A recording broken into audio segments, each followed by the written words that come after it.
Има луѓе кои велат, јас не можам да го прифатам постојањето на еден добар и праведен Бог, кога околу мене има толку зло, и тоа зло кое прогресира и успева. И не само луѓето кои не го познаваат Бог, туку и верните луѓе си го поставаат тоа прашање. Асав, го знаете, во 73-тиот псалм вели: Господи, за малку ќе ми се свиткаа колената, за малку ќе се лизнев по Божиот пат, гледајќи го успехот на неправедните. За малку и јас ќе се придружев, ќе влезе во друштвото на неправедните. Сериозно прашање и навистина до кога праведниот Бог ќе го толерира сето тоа? Зошто не го казни злото? Зошто не го уништи? Зошто не ги казни неправедните? Тоа е прашање кој ни го поставуваат нам, кои веруваме и велиме дека Бог е праведен Бог, а исто така и ние си го поставуваме. Книгата Откровение дава одговор. И кога ја читаме книгата Откровение или кога ја даваме на други луѓе да ја читаат, посебно но некои така не веруваат многу во Бог, велат: толку е сето тоа жестоко, страшно. А Бог е многу суров. Какви работи ќе прави или какви работи прави? Како се справува со злото? Од една страна велиме, зошто Бог не го уништи злото, зошто Бог не ги казни неправедните, а кога читам во Библијата за крајот на неправдата и на злото, сето тоа не изгледа премногу жестоко. Како да не може Бог да ни погоди. Кога е жешко, велиме зошто е жешко, сакаме ладно. Кога е ладно, велиме зошто е ладно, сакаме да биде жешко. Така и со многу други работи во животот. Книгата Откровение е токму тоа. Го гледа исполнувањето, го прикажува, можеме да го видиме исполнувањето на Божиот план до крај.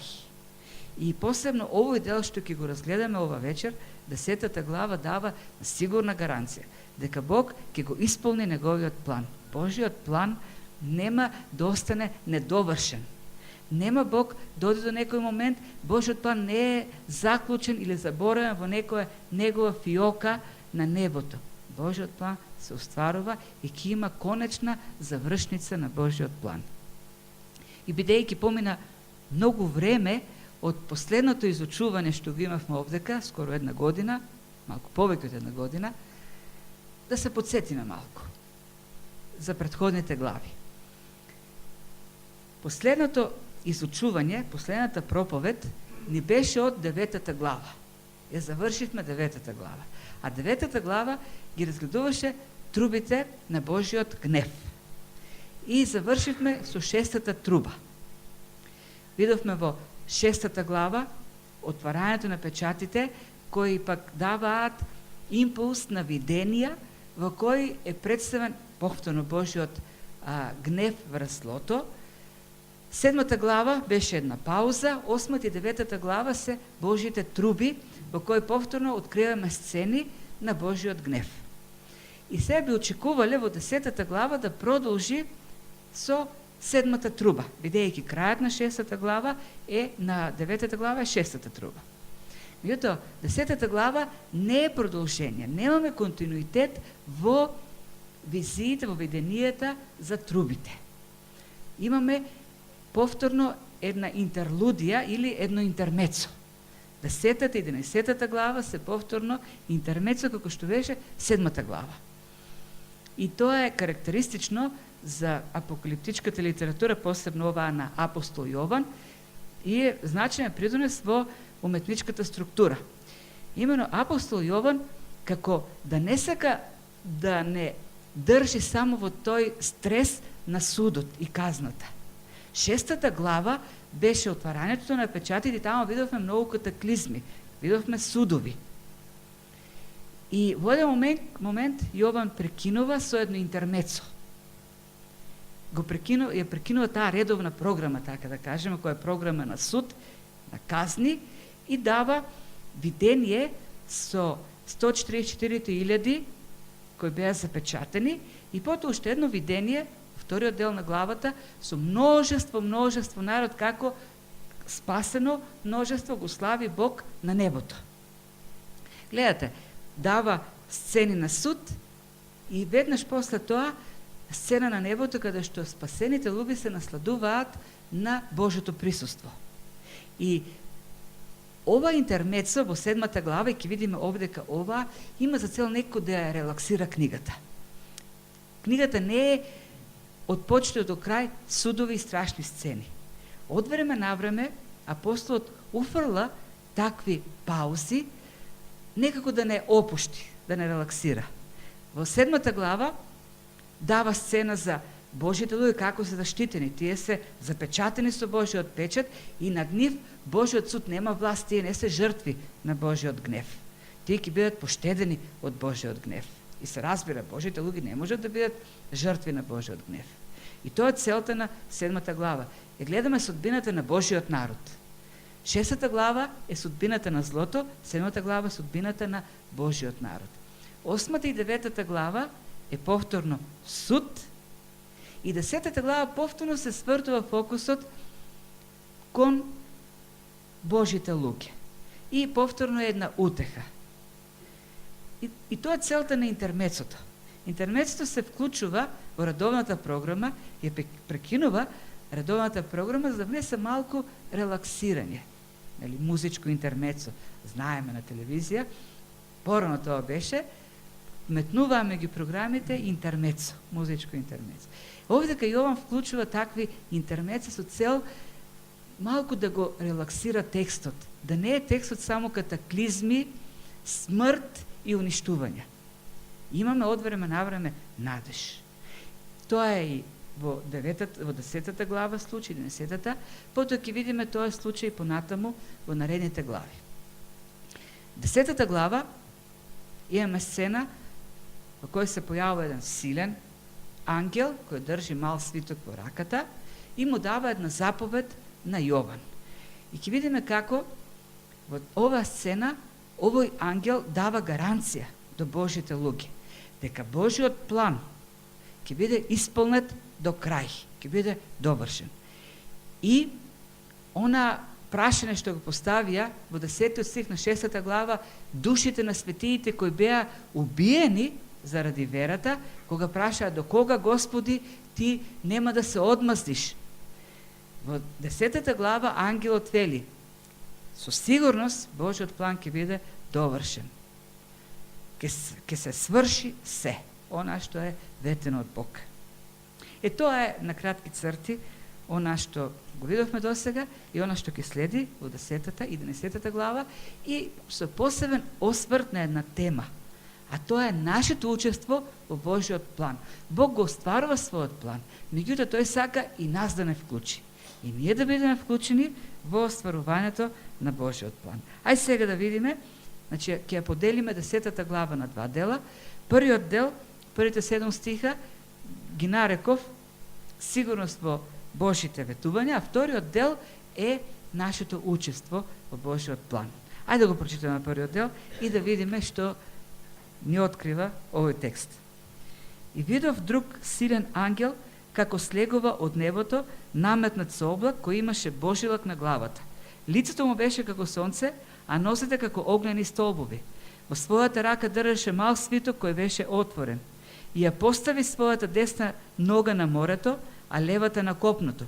Поизвика со силен глас како лав што рика. А кога извика, 7 громови зататнеа со своите гласови.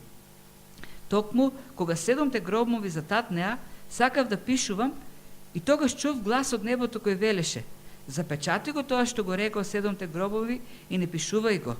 А ангелот кога го видов како стои на морето и на копното, ја крена својата десница кон небото и се заколна во оној кој живее во вечни векови, кој го создаде небото и она што е во него, земјата и она што е на неа, и морето со она што е во него, дека неки има веќе одлагање. Туку во деновите на гласот на 7-миот ангел, кога тој ќе затроби, ќе се исполни Божјата тајна, како што тој им проповедаше на своите слуги пророците. Тоа е првиот дел. Ај сега да видиме што ни открива. Прво, се појавува еден силен ангел. Видов друг силен ангел. Овој ангел е наречен друг ангел. Зошто друг? Веројатно да го разграничи од тие 7 ангели со трубите што ги виде во 8 глава. разграничување. Другото нешто што може да видиме дека тоа е силен ангел и неговиот опис во овој текст, посебно неговото лице и неговите нозе, многу одговараат на описот на Господ Исус Христос во видението во првата глава. Сеќавате, во првата глава апостол Јован имаше видение за Исус Христос со одредени атрибути и дел од тие атрибути со кои се појави Исус Христос во првата глава се истите со атрибутите на овој ангел. Поради таа причина некои велат дека овој ангел всушност е Исус Христос. Посебно оние што сакаат Исус Христос да го наречат ангел, тоест да му одземат од неговата божественост. И може да претпоставите кои влегуваат во таа група. Меѓутоа, тешко можеме да најдеме екзегетска причина, аргументи од текстот поради кои овој ангел би го идентификувале како Исус Христос. Зошто? Прво, во книгата Откровение, ангелите се ангели. И тоа е правило за толкување на апокалиптичката литература. Ако се ангели во целата книга, не може да има еден исклучок во кој што еден ангел би бил Исус Христос. Тоа е правило. Правило во толкување на таква литература. Второто што можеме да го видиме во книгата Откровение е дека насекаде Исус Христос, тоест никаде Исус Христос не е ангел во книгата. Ако се представува како ангел, тоа е единственото место и е многу малку.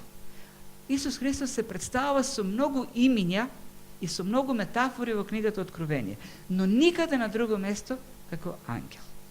И еден друг силен текстуален аргумент е заклетвата што ја дава тој ангел, што ја прочитавме, тој ја крева десната рака кон небото и се заколнува во живиот Бог и во оној кој ги создаде небото, морето и копното.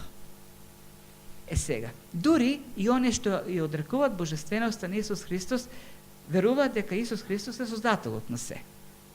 И како може сега создателот на се да се заколне во создателот на се?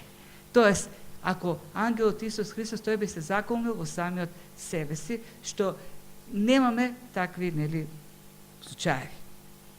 И уште една работа, некои се повикуваат на христофаниите, епифаниите во Стариот Завет, каде што Исус Христос се представуваше како ангел пред луѓето. Имаше такви места во Судија, во Излез, нема да ги читаме стиховите, кога ќе излезе книгата, ќе може да ги видите сите тие места. Дејќи немаме време да ги читаме, но има такви во Стариот Завет. Но во Новиот Завет не можеме да најдеме ниту едно такво место. После воплотувањето на Господ Исус Христос немаме случај на христофанија во вид на ангел. Тоа е правило, новозаветно правило. Значи, тоа е првото што можеме, што треба да го кажеме. Многу е важно, зашто некои велат, еве, Христос е само еден ангел. Не е точно.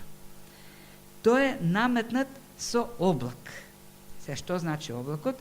Во библиската литература, облакот означува Божјото присуство, Бог доаѓа во облак обично, кога го склучуваше заветот на Синај, кога го исполни светилиштето, тоа е скинијата со своето присуство после молитвата на Арон, дојде облак и во вид на облак влезе Божјата слава во најсветото место, во светилиштето, во светаа светих, Шекина Јахве. Кога пророците се молија и така натаму, и кога ќе дојдеше Бог, храмот ќе се исполнеше со облак. Значи, тоа е Божјото присуство. Исто така, облаците се некој начин и средства со кои што небесните суштества доаѓаат на земјата. Така, Бог доаѓаше, во храмот, во светилиштето, но и ангели доаѓаат. Сеќавате, кога Исус се вознесе во Дела на апостолите, првата глава, ангели се појави, тие беа во облак. И тој им рече, така како што се вознесе Исус Христос во облак, така и ќе дојде. Облакот како еден вид на симнување на небото или небесните суштества на земјата. И уште една работа, многу стихови ги има, нема да ги читам, во Новиот Завет на многу места и во книгата Откровение облаците се најава на суд. И ова е контекстот всушност. Се одговара многу на контекстот на книгата Откровение, судот на злото.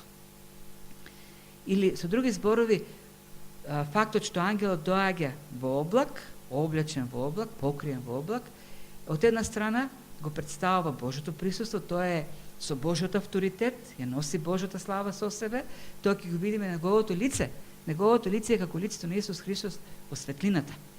И од друга страна тој доаѓа да донесе суд, да најави извршување на судот. Одиме понатаму. Имаше божилак на главата. И зборчето е ирис. Ирис не е вообичаениот збор за божилак во Стариот Завет и во Новиот Завет. Значи, божилакот, што овде е преведен како божилак, всушност е ирис. Тоест не е полукружен како тие божилаци што ги знаеме, туку е круг. Ирисот е круг со спектар од бој. Значи, цел круг околу ангелот. Целиот ангел бил обкружен во круг. Имало всушност на главата, бил обкружена со божилак, кој бил не полукружен, туку цел круг. Овој збор се среќава само 2 пати во целата Библија, овде и во 4 глава, кога апостол Јован го гледаше престолот, и престолот беше обкружен со божилак, истиот збор ирис е употребен и таму. А пак, сето тоа не навраќа кон Ное, кога Бог склучи завет и вети дека ќе покаже милост и нема да го потопува повторно човештвото. Гледаме, иако има многу суд и најави за суд, сепак бидејќи 10 глава е намената за верниците, како што и 4 глава е намената за верниците, не за неправдата и злото, Бог доаѓа преку ангелот, нели, во слава и најавувајќи го судот, но во исто време и заветот што го има со својот народ. И заветот е многу важен, веќе 11 глава ќе видиме целата е посветена на етничкиот Израел, на Божиот народ Израел. Ветувањето дека Израел не е заборавен и она што го ветил Бог ќе го исполни за Израел. Заветот е овек важен. Бог држи на ветувањата. Божите ветувања ќе бидат исполнети до крај во секој поглед. Лицето му беше како сонце и тоа е првата асоциација со Исус Христос, видението за Исус Христос во 1 глава. Му светеше како сонце и во 1 глава кога се појави Исус во тоа видение, лицето му светеше како сонце. Овој ангел ја има светоста, праведноста. Повторно го гледаме Божиот авторитет. Тоа значи дека она што го кажува, овој свиток што го држи во раката, по раката што ја пренесува, ветувањето што го дава, заклетвата што ја положува, сето тоа е уполномоштено од Бог. Го носи Божиот авторитет со себе. А носете пак му беа како огнени столбови. Исто така огнени столбови или вжештени столбови имаше Исус Христос во 1 глава. И се огнот, што значи вжештените огнени столбови? Во книгата Откровение и на останатите места во поголемиот дел во Библијата означуваат повторно суд. Тоа е. Огнот значи суд. А пак судот е нешто треба да прочисти, да измие. Значи ангелот доаѓа да го најави божествениот суд, но има и друга асоциација, бидејќи, пак ќе кажем, ова книга е пишувана и за Божиот народ. Има асоциации многу од Стариот Завет, има многу асоциации, ќе видиме во 11 глава, со неволите во Египет. Има многу асоциации со пустињата. Во пустињата Божиот народ беше воден од еден столб кој ги водеше дење и огнен столб кој ги водеше ноќе. Меѓутоа тој столб немаше за цел само да ги води, туку ги заштитуваше во неволи, во незгоди. И тука повторно гледаме таа заштитничка улога на Бог. Бог доаѓа да најави суд, но доаѓа да најави и заштита, закрила. Суд за едни, закрила за други. Тоа е всушност Божиот план. Тоа е Божјата намера за човештвото. И пак ќе кажам, не е можно избавување целосно и конечно ако нема уништување на злото. А на крајот на краиштата ќе видиме ние во натамошните глави, злото самото се уништува. Тоа е принцип, духовен закон кој е појак од физичките закони. Злото на крајот самото се уништува. И ќе видиме со зверот и блудницата, кога зверот ќе јавне блудницата, самите ќе се јадат. Злото не може не се уништи на крајот. Злото има во себе потенцијал да се самоуништува. Тоа е конечната судбина на злото, која мора да се случи на крајот. Во својата рака држеше мал свиток кој беше отворен. По втор пат гледаме свиток во книгата Откровение. Првиот свиток беше во 5 глава, на почетокот и 6 глава. Има разлика меѓу свитокот во 5 и 6 глава и овој. Свитокот во 5 и 6 глава беше во десницата на Отецот, на оној што седи на престолот, и му беше даден Исус Христос. Тоа е првата разлика. Овдека е во раката на ангел. Другата разлика е што свитокот во 5 и 6 глава беше затворен, запечатен со 7 печати и неговата содржина беше непозната. Додека овој свиток е отворен свиток. И последната разлика, која може би е најтака впечатлива, е може би количествена, квантитативна. Ова е мал свиток. И тука прави разграничување меѓу овој свиток и свитокот во 5 и 6 глава. Што значи мал свиток? Така е преведен. Не знаеме дали ова е соодветен превод. И никој не може да каже кој е најсоодветниот превод. И употребен е зборот библаридион. Библаридион, која е деминутивна форма на зборот библион. Во 5 и 6 глава употребен зборот библион, што значи свиток, книга, свиток. Тогаш немало книги, тогаш имало свитоци. Овдека е употребена деминутивна форма, додадена е наставка на зборот библион, библаридион, и според правилата на граматиката се подразбира дека тоа е деминутивна форма. Знаеме како се прави. Ставаме це, че на крајот, детен це, девојче и така натаму. Тоа е деминутивна форма. Овдека е ставена деминутивна форма. Сега, зошто е ставена? Никаде на друго место во Библијата и во никоја друга древна книга не се среќава тој збор. Тоа е уникатен збор. Очигледно, самиот апостол Јован си го измислил. До сега нема најдено друга древна книга напишена на старогрчки јазик кој го содржи тој збор. Нити пак во Библијата. Тоа е измислица на апостол Јован. Значи, свитокот во 5 и 6 глава сега, може би истиот, може би не, е наречен свиточе или мал свиток или книжуле. Не знам како да го наречеме. Сега, зошто е таа деминутивна форма? Дали поради тоа што е помал по изглед? Не знаеме, не ни се кажува зошто е формата деминутивна. Не знаеме, може би вредноста е помала, не знаеме. Содржината може би е помалку вредна, што е малко веројатно, бидејќи тоа е Божи збор, Божо слово. Веројатно и самите преводи на тоа кажуваат, сите преводи што постојат, заземат таков став, дека се работи за количествена разлика меѓу свитокот во 5 и овој свиток. Ово е помал свиток. И зошто е помал свиток? Сега тука се толкувањата. Некој велат дека тоа е само една мала порака, дел од словото, кој на крајот, пред да дојде крајот на светот, ќе треба да се говори во целиот свет. На крајот ќе се шири Божјото слово и тоа е една кратка порака. Има друго толкување кое за мене е поохрабрувачко. А тоа е дека гледаме овдека исполнување, реализација на Божиот план.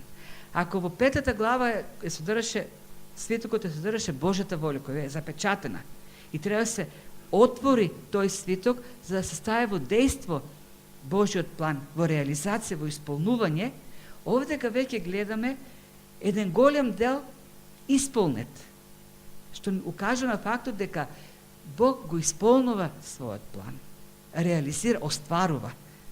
Ова е популарен збор, сега остваруваме. Бог остварува. Останува уште неостварен дел, но веќе во наредниот стих ангелот ќе каже кога ќе затруби седмата труба, ќе се сврши се, ќе се исполни се. Сета тајна што беше проповедана на пророците и светиите ќе биде исполнета. И тука можеме да најдеме смисла зошто овој свиток е помал. Свитокот од 5 глава во голема мера е реализиран. Бог си го остварува својот план. И ќе дојде време кога целосно ќе биде исполнет.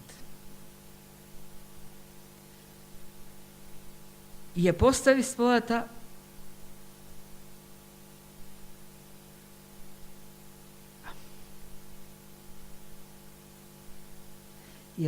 својата десна нога на морето, а левата на копното, и извика со силен глас како лав што рика.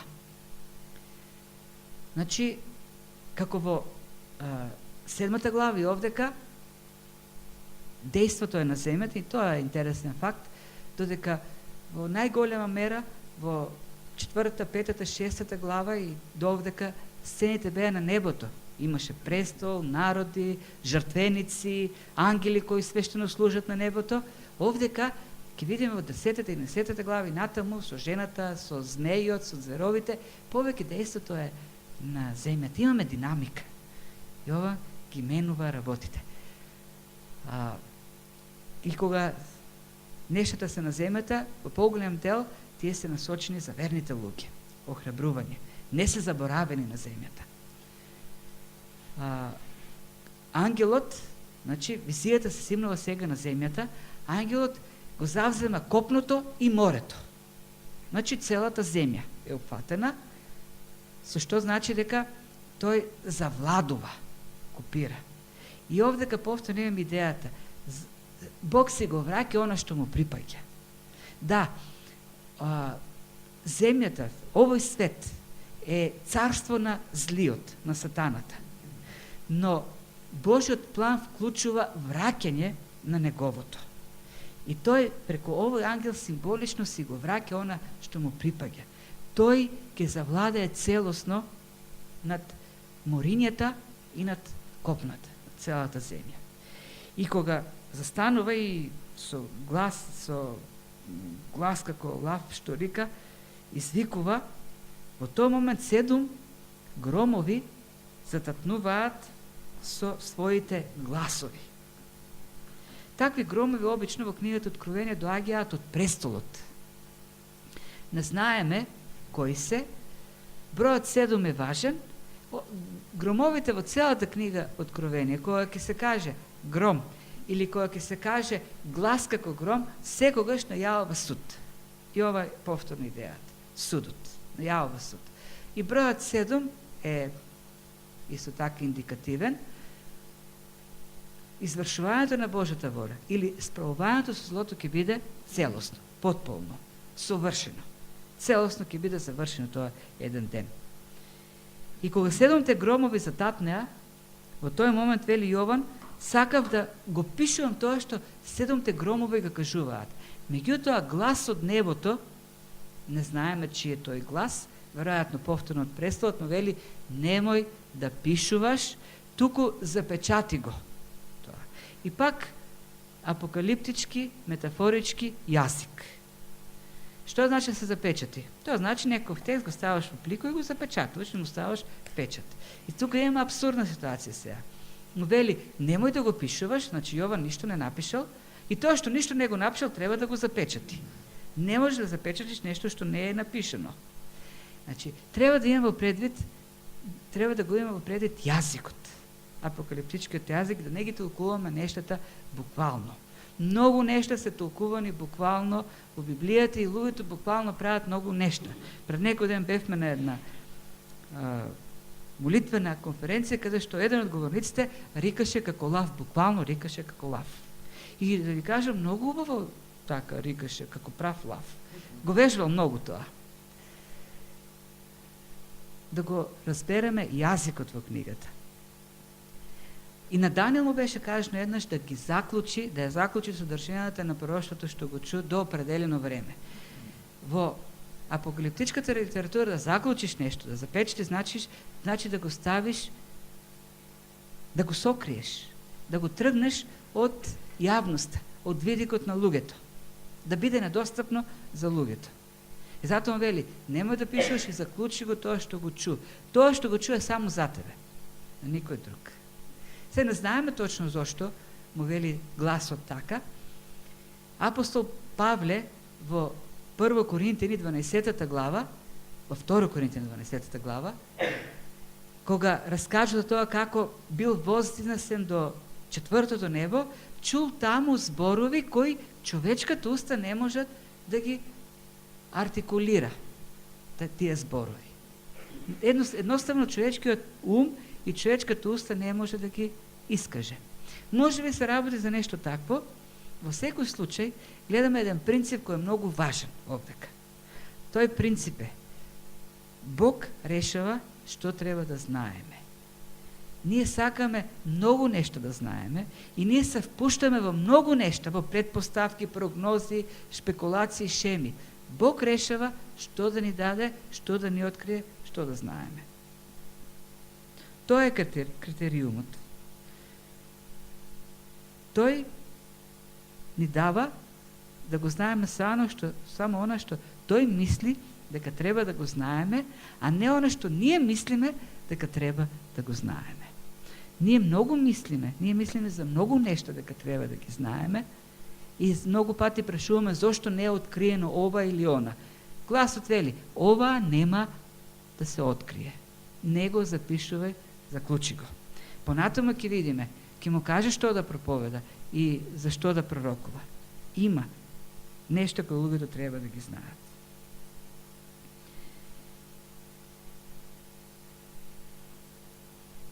А ангелот кога го видов како стои на морето и на копното, ја крена својата десница кон небото, што е типичен знак на древен знак на заколнување, така се заколнувале на времето, денеска стават рака на срце, некои бацуват крстови, 2 прста, во древноста кревале рака и се заколнувале кон небото. Значи типичен древен гест и се заколнува. Што се заколнува? Се заколнува во оној кој живее во вечни векови, кој го создаде небото и она што е во него, земјата и она што е во него, и морото и она што е во него. Две фрази се важни, двете фрази одразуваат една вистина за Бог. Тој живее во целата вечност, тој е вечен, и второ, тој е Господар, има власт над се. Тој создал се. Вклучено е небото, и копното, и морето. Сето создание вклучено и сите жители на небото, во земјата и во морињата. А штом тој е создател на се, со тоа се вклучува и неговото господство, неговата власт над се. Значи, ангелот се заколнува дека оној што создал се, оној што господари со се, оној што има власт над се, ќе го исполни планот за она што го создал. Бог има план за своето создание. И овдека можеме да откриеме на голема разлика во длабочината на мислата на древниот човек и современиот човек. Би очекувале денеска луѓето да размислуваат подлабоко, меѓутоа во тој поглед имаме отстапување. Кога древниот човек размислува за човекот и за целото создание, тој размислува како онтолошки, тоа е во суштината на нештата, како на продукт, на производ, на дело на еден разумен Бог кој има план. Човекот е резултат на творечко дејство на еден разумен Бог кој има план, го создал тоа со план, со цел. Има смисла во сето тоа. А кога современиот човек размислува за се, тој размислува за созданието или за она што постои, како на случаен продукт на случајни околности во кои што нема ниту смисла, ниту план. Може да има смисла во нешто кое е резултат на случајни околности. Не може. Не може. Не може ветрот осмислено да направи изделка од една карпа. Да, по случајности може да направи некаква убава творба од таа карпа. Но која е смислата? Вложил ли ветрот смисла во сето тоа? Во целата Библија, и тоа е во умот на древните луѓе, тие суштината на нештата ја гледаат во творечкото дејство на Создателот. Тој создал и тој има план, тој има цел. И смислата на постоењето на човекот е да влезе во тој план и да го исполни, да живее во рамките на тој план кој Бог го имал во предвид кога создавал. И во тој поглед има голема разлика во смислата на животот на човек кој верува дека е резултат на дејство на Бог и човек кој смета дека е случаен продукт на случајни околности. Тука е разликата. И овдека, го гледаме тоа повторно, Бог создал се и Бог има план за тоа се. И Бог ќе го оствари својот план. И неговиот план е совршен. И во што се заколнува, тоест за што се заколнува, дека нема да има повеќе одлагање, туку во деновите на гласот на седмиот ангел, кога тој ќе затрови, ќе се исполни Божјата тајна како што тој им проповедаше на своите слуги пророците. Ќе се исполни Божјата тајна. Збор што исполни е интересно, тој истото зборче што Исус Христос го употребува на крстот, телео или телио. Кога Исус рече се сврши. Се сврши. Што сакаше да каже со тоа? Готово е, Божјиот план за спасението се сврши на крстот. Се исполни. Она за кој што дојде Синот Божи се исполни. Истото зборче и овде како го употребува ангелот, тоест ќе дојде време кога се ќе се сврши. Божјиот план кој е замислен од Бог ќе се изврши. Божјата тајна, повторно, овде кај зборчето мистерион, која е во апокалиптичката литература, не библиската апокалиптичка литература, има значење на тајна, мистерија, која треба човек да ја открие на некаков посебен начин и останува сокриена за другите. Овдека многу јасно вели ангелот, Божјата тајна која им се објавуваше на пророците и на светиите. Тоест, тајната всушност е и она тајна, нели, за која пишува апостол Павле во Ефесјаните, 2 глава, 3 глава, се извинувам, за спасението на неевреите. По Стариот Завет не го знае тоа, се откри. Тоа не е нешто што е достапно само за едни, Бог преку апостолите, пророците го открива на целото човештво. Секој што сака може да ја знае Божјата тајна. А Божјата тајна, која е Божјиот план за спасение и осуда, ќе се оствари до крај. Се заколнува ангелот дека ќе се случи тоа и нема да има одлагање. Тоа е првиот дел и ни остануваат уште 2-3 минути за вториот дел. Или пак да го ставиме за наредниот пат. Шо викате? Шо да направиме? Да дадеме пауза, музичко интермецо. Што да направиме? Другиот пат. Или да продолжиме. Чекай да видам.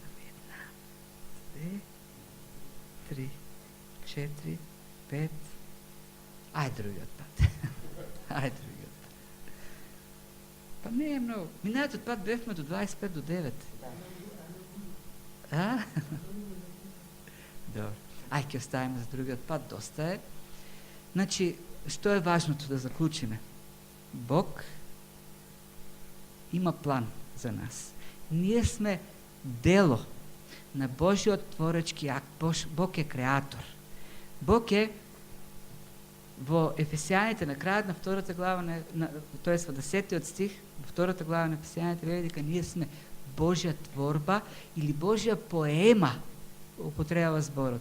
Грчкиот збор поема, што значи ние сме ремек делото на Бог. И кога некој уметник создава ремек дело, тој има идеја.